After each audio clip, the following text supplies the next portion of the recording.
예수님을 믿는 이유에 대해서 말씀을 같이 나눴습니다. 우리가 예수님을 믿고 그 예수님을 따라가는데 예수님과 다른 꿈을 가지고 혹시 내가 예수님을 그렇게 믿고 따라가고 있지는 않나 말씀을 통해서 우리가 확인을 해보고 또 생각을 해봤죠. 많은 그 당시의 군중들처럼 내가 예수님을 믿고 따라가면은 내 배를 채우기 위해서 배고픔을 채우기 위해서 또 병고침을 병 나음을 받기 위해서 또 뭔가의 그런 문제나 그 당시에 로마 같은 그런 강대국에서부터 해방함을 얻지 않을까, 해방을 얻지 않을까, 그것 가지고 예수님을 따라간 사람들이 있었고요. 또 그 중에 이제 제자들은 한 자리 하지 않을까, 예수님을 따라가면 내가 명예가 좀 이렇게 올라가지 않을까, 그런 꿈을 가지고 예수님을 쫓아갔습니다. 그래서 초기 한국 교회 많은 성도님들이 착각한 부분이 그거죠. 예수님을 믿으면은 병고침을 받고, 예수 믿으면은 내가 형통하고, 내가 부자가 되고, 내가 성공하고, 예수 믿으면은 내가 사업이 잘 되고, 예수 믿으면은 내가 샀던 이 집이 집값이 올라서 잘 팔리고, 내 자녀가 잘 되고. 그런데 그 꿈이 이루어지지 않으니까 예수님을 떠나가죠. 많은 사람들이. 그래서 진짜 신앙은 무엇이냐? 예수님과 같은 꿈을 꾸는 거, 그게 신앙입니다. 내가 예수님과 같은 꿈을 동상이몽이라고 하죠. 동상 동몽이라고 하죠. 예, 감사합니다. 바로 눈치주셔가지고 같은 꿈을 꾸는 거, 예, 그게 신앙생활의 진짜 중요한 키죠. 그렇다면 오늘은 예수님은 나에게 누구신지, 여러분들에게 있어서 예수님은 어떤 분이신지 이 말씀을 통해서 짧게 나누려고 합니다. 교회를 다니지 않는 사람들은 예수를 보통 4대 성인 중에 하나라고 이해를 하고 있죠. 예수, 또 석가모니, 공자, 소크라테스. 그리고 이슬람 교도 중에서도 특별히 예수님을 어떻게 이해하냐? 위대한 선지자다. 이렇게 이야기를 하고 있고요. 그리고 또 많은 사람들이 예수를 딱 이야기했을 때 역사에 그냥 한 위대한 위인, 그래서 기독교를 창시한 사람, 이렇게 많이 사람들이 생각을 하고 있습니다. 그런데 우리에게 있어서 이 예수님은요, 이러한 개념 이상의 분이시죠. 우리는 그렇게 알고 있죠. 오늘 우리가 읽었던 마태복음 16장 16절 말씀은요, 우리가 너무나도 많이 읽어왔던 말씀이고 많이 들어왔던 말씀이고 또 그리스도인의 정말 가장 기본적인 핵심이 되는 믿음의 신앙의 고백이 마태복음 16장 16절 말씀입니다. 그런데 오늘 이 고백을 어느 지역에서 하냐? 그 가이사라 빌립보라는 도시에서 이 고백을 하게 됩니다. 가이사라 빌립보라는 도시요. 제가 뭐 이거를 가보진 않고 사진으로만 봤는데 굉장히 아름다운 도시예요. 그래서 그 가이사라 빌립보라는 도시에는 네 개의 신전이 있습니다. 그리고 가이사라 빌립보라는 도시는 분봉왕이었던 빌립이 황제 가이사라에게 헌정했던 도시, 황제에게 드릴 만큼 그만큼 아름답고 멋진 도시였죠. 그런데 그 도시의 중심에는 네 개의 신전이 중심을 이루고 있습니다. 그 첫 번째 신전이 파넨 신전이고요. 두 번째 신전은 제우스 신전, 그리고 세 번째 신전은 황제를 위한 가이사라 신전, 네 번째 신전은 여신이었던 네메시스의 뜰이 있습니다. 파넨 신전은요, 그 팔이라는 신은 염소를 형상화한 신입니다. 그래서 그 신이 가져다주는 추구하는 것은 뭐냐? 풍요와 다산. 우리가 말씀을 보면은 뭐 바알, 그 바알신도 그 아세라 목상 다 섬기는 게 풍요와 다산이잖아요. 예, 그 당시에 그 사람들이 그거를 지금도 마찬가지지만 원하는 거예요. 내가 풍요롭게 농사가 잘 되어지고 그 당시에는 자녀들이 많은 게 복이고 재산이니까 내가 많은 다산을 이루고, 그래서 쾌락을 추구하는 그 신이 파넨 신입니다. 부축인의 신이. 그리고 제우스 신은 여러분들 잘 아시다시피 그리스 로마에서 최강의 신이죠. 가장 으뜸의 신이고, 가이사라 신전은 황제를 위한 가이사라 신전이기 때문에 실제적인 로마에서 가장 권위자, 힘센 사람. 그리고 마지막으로 네메시스는 복수의 여신입니다. 복수의 여신. 그런데 이 네 가지의 신전이요, 이 네 가지의 신이 사람들의 무엇을 자극하냐면, 첫 번째로는 우리 육체의 정욕을 자극합니다. 조금 더 구체적으로 말씀을 드리면 이거죠. 뭐 물질과 돈. 예. 그래서 이것들을 얻기 위해서 그렇게 우상을 섬기는 것이고요. 신전을 만들어서. 그리고 또 무엇을 부추기고 자극하냐? 권력을 자극해요. 특히 권력은 우리가 이 땅에서의 자랑이죠. 그래서 우리가 살아가는 세상도 저 사람이 얼마나 뭐 권력이나 단어가 뭐 뭐 대단해 보이지만 사실 조금 우리식으로 할 것 같으면 얼마나 힘이 있냐. 저 사람이 얼마나 파워가 있냐. 예. 그래서 힘을 얻기 위해서 우리는 열심히 하잖아요. 그런 사람이 되기 위해서 노력을 하는 것이고 많은 사람들이. 그리고 또 그 네 가지 신전이 자극하는 게 명예.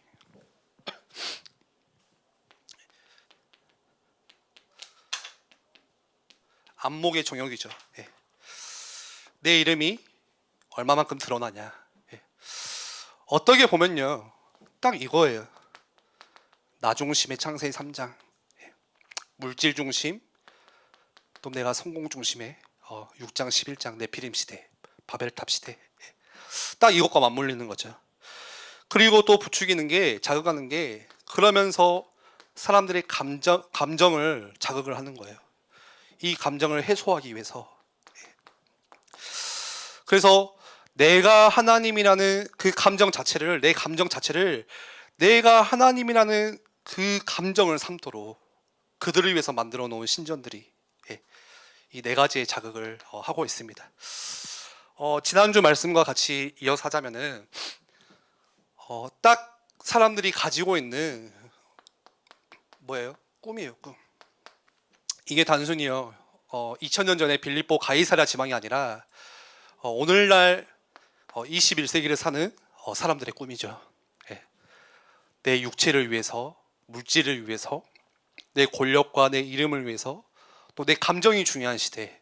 그래서 신앙생활도 감정 따라 하는 거예요. 오늘 내가 감정이 안 좋으면 교회 안 가. 내가 오늘 감정이 상하면 나 뭐 예배 드리기 싫어. 그거에 따라서 우리가 움직이고 있는 거죠. 그런데 이런 다른 꿈을 쫓아가는 그런 현장 속에서 예수님이 질문하시는 거예요, 오늘. 예. 조금 그런 배경을 알면은 예수님이 질문하시는 게 지금 뭘 원하시는지, 너희가 지금 무슨 꿈을 가지고 나를 어떻게 생각하느냐, 뭘 가지고 나를 생각하고 있냐, 나를 어떻게 보냐. 그래서 사람들은 나를 누구라 하느냐 물어보시죠. 그래서 제자들이 여러 대답들이 나와요. 어떤 이는 세례 요한, 더러는 뭐 엘리야, 어떤 이는 에레미야, 선지자 중에 하나이다. 그러면서 그때 주님이 또 제자들에게 물어보시잖아요. 그러면 너희는 나를 누구라고 생각하느냐. 그랬더니 베드로가 주는 그리스도시요 살아계신 하나님의 아들이십니다, 고백을 합니다. 그리고 이 고백을 예수님께서 들으시고 너무 기뻐한 나머지 바요나 시모나 네가 복이 있도다. 이를 내게 알리는 혈육이 아니요 하늘에 계신 내 아버지시라. 그러면서 너의 그 고백, 믿음의 고백, 신앙 고백 위에 뭘 세우겠다고요? 예수님의 주님의 몸된 교회를 세우시겠다. 약속을 하세요. 음부의 것에 갇힐 때 너를 해하지 못할 것이다. 근데 참 재밌는 것은요, 천주교는 이거를 그대로 이해합니다. 그래서 그 베드로 성당 바티칸에 가면요, 베드로의 무덤이 제일 지하에 있고 그 위에다가 이렇게 바티칸 성당을 세워버려요. 예. 좀 멍청하죠. 예. 보통 이렇게 이야기하면 다른 사람들 웃던데 죄송합니다. 그러니까 믿음의 고백 위에 예수님 말씀하신 거는 그거예요. 베드로가 했던 그 신앙 고백의 위에 나의 몸된 교회를 세우겠다는 건데, 사람들은 잘못 생각을 하는 거죠. 어쨌든 이 베드로의 신앙 고백은요, 오늘 마태복음 16장의 이 베드로의 신앙 고백은 어떤 고백이었냐? 쉽게 말하면은 예수님은 우리의 주님이 되시고, 예수님은 우리를 죄와 저주에서 해방하실 구원자가 되시고, 그러면서 예수님은 참된 하나님이 되십니다. 이 고백이죠. 이것이 우리 신앙인들의 가장 본질적인 신앙 고백이에요. 예. 한마디로 압축하자면 뭐죠? 예수님은 우리의 주인이 되십니다. 내 삶의 주인이 되십니다. 내 인생의 주인이 예수님입니다. 내 인생뿐만이 아니라 이 세상의 주인이 바로 예수님입니다. 다 주님일 것입니다. 이 고백이잖아요. 훗날에 베드로가요, 성령을 받고 성령을 체험하고 예루살렘에 있는 많은 사람들에게 이 예수 그리스도를 증거해요. 지난주에 말씀 나눈 것처럼 그 전까지 계속 예수님을 부인하고 도망갔던 베드로가 성령을 체험하고 예루살렘에서 그 많은 대제사장들 앞에서 예수님을 이렇게 증거합니다. 근데 어떻게 예수님을 증거하냐? 사도행전 2장 36절 말씀 보니까요, 제가 세번역 성경으로 좀 읽어드릴게요. 그러므로 이스라엘 온 집안은 확실히 알아두십시오. 하나님께서는 여러분이 십자가에 못 박은 이 예수를 주님과 그리스도가 되게 하셨습니다. 여러분들이 십자가에 못 박은 저 예수님께서 주님이 되시고 그리스도가 되셨습니다. 그 고백을 하게 됩니다. 그래서 많은 사람들이 그 베드로의 말씀을 듣고 회개하고 주님께 돌아오지요. 무슨 말이에요? 예수님은 주님이시고 예수님은 주인이시고, 그래서 우리의 정체성은 무엇이냐? 나는 하나님의 소유라는 거예요. 나의 주인이 하나님이라는 거예요. 성경은 그렇게 이야기를 하고 있죠. 그리고 고린도전서 7장 22절 23절 말씀을 보니까요, 제가 세번역 성경으로 읽어드릴게요. 주님 안에서 노예로서 부르심을 받은, 노예로 부르심을 받았대요. 부르심을 받은 사람은 주님에 속한 자유인입니다. 그와 같이 자유인으로서 부르심을 받은 사람은 그리스도의 노예입니다. 여러분은 하나님께서 값을 치르고 사신 사람입니다. 그러므로 사람의 노예가 되지 마십시오. 성경은요, 아주 분명하게 우리의 정체성이 무엇인지, 그리고 예수님과 주님의 정체성이 무엇인지 이야기를 하고 있어요. 성경은 말해요. 우리의 주인은 예수님이시고, 그래서 우리는 누구냐? 나의 정체성은 그리스도의 종이고 그리스도의 노예다. 노예로서 부르심을 받은 그 사람은 주님께 속한 자유인이고, 그와 같이 자유인으로서 부르심을 받은 그 사람은 그리스도인의 노예입니다. 그리스도의 노예입니다. 그리스도께서요, 우리를 값을 치르고 사셨다고 성경은 이렇게 이야기를 하고 있어요. 그렇기 때문에 오늘 우리는 뭘 확실하게 해야 되냐? 나의 소유권, 우리의 주인은 누구신지, 오직 주님께만 있구나. 그거를 확실히 하셔야 됩니다. 그렇기 때문에 우리가 반드시 기억해야 될 거 있습니다. 무엇이냐? 두 주인이 있을 수가 없다는 거예요. 한 마음에 두 마음을 품을 수가 없다는 거예요. 중간은 없어요. 우리 로마서 6장 16절 말씀 한 번만 찾아볼까요? 뒤로 가서 로마서 6장 16절에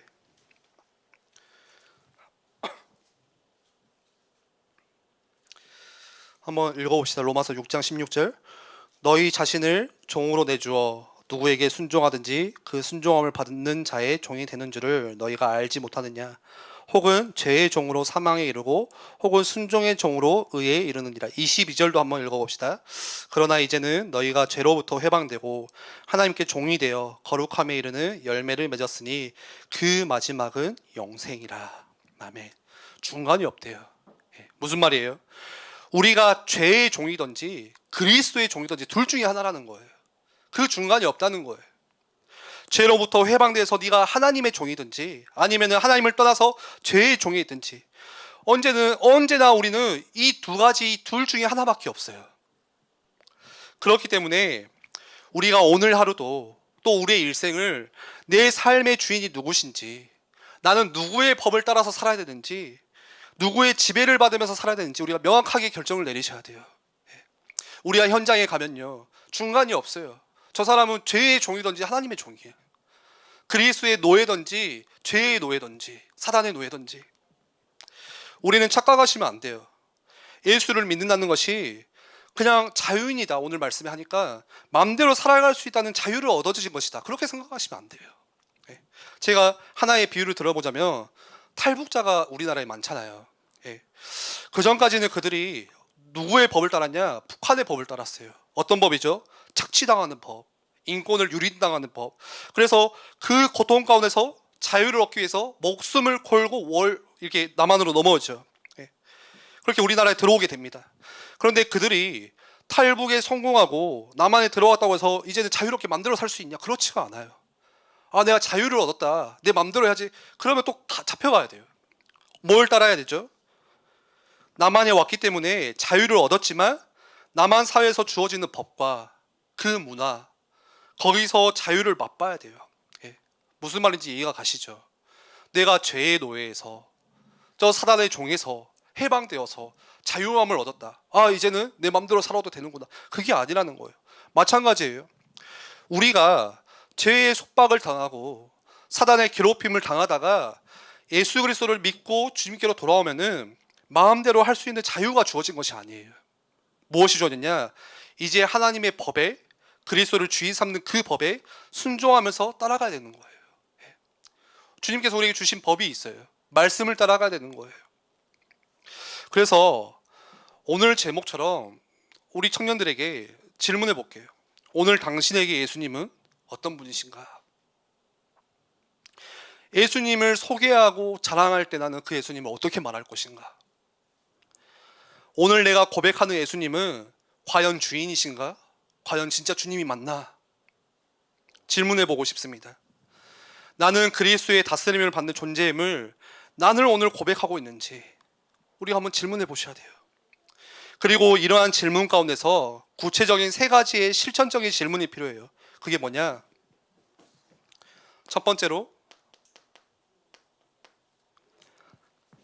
기다릴 줄 아는가? 그리고 두 번째로는 내가 눈치 보고 있는가? 세 번째로는 진짜 기대하고 있는가? 오늘 마태복음 16장 16절에 주는 그리스도시요 살아계신 하나님의 아들이십니다. 주님은 나의 주인이십니다. 예수님은 나의 주인이십니다. 나는 그리스도의 종입니다. 나는 하나님의 소유입니다. 그런 질문들 속에서요. 이 3가지의 실천적인 질문이 같이 있어야 돼요. 질문만 툭 던지고 끝나는 게 아니라 어떤 질문이에요? 진짜 기다리고 있냐?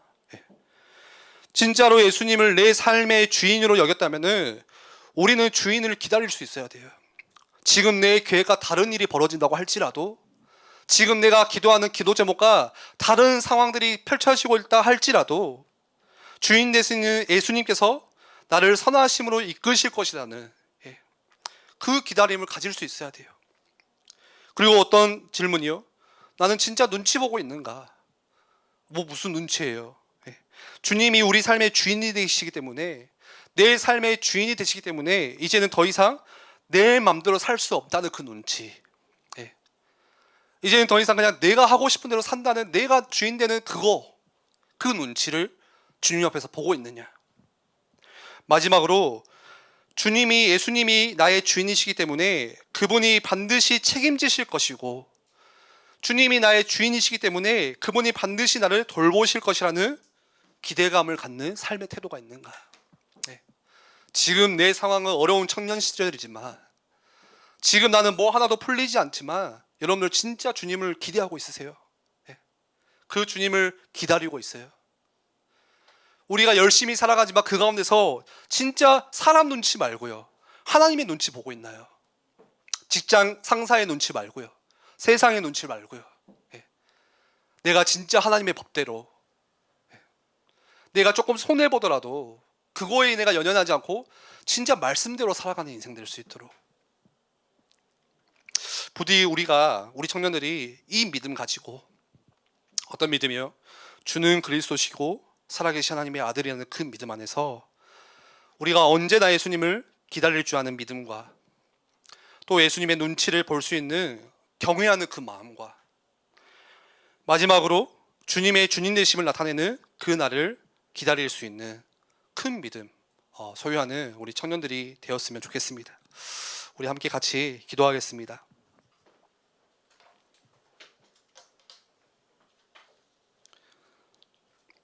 오늘 강단 말씀이 하나님을 경외함으로였습니다. 예. 하나님을 경외하는 첫 번째가 제일 중요한 상징이 예배라고 말씀하셨어요. 예. 점점 예배가 사라져가고 있고 공예배가 없어져가고 있고 조금씩. 그런데 우리 인생은 영적 존재이기 때문에 예배와 멀어지면은 죽을 수밖에 없는 인생입니다. 예. 그런 가운데 진짜 예수님을 나의 주인 삼고 있는지 그게 경외함이겠죠. 예. 나는 그 주님을 진짜 내 인생의 주인으로 삼고 내 모든 것을 주님께 다 드릴 수 있는 자세가 되어 있는지, 주님이 언제든지 불러가시면 알겠습니다 순종하며 갈 수 있는 내 마음이 되어 있는지, 주님을 기다릴 수 있고 또 기대할 수 있고, 예. 하나님의 눈치를 보고 있는지, 예. 오늘 말씀 가운데서 나에게 있어서 예수님은 누구신지 함께 질문해보고 또 답을 찾는 여러분들이 그런 축복들이 있었으면 좋겠습니다. 우리 말씀 가지고 함께 같이 기도하겠습니다.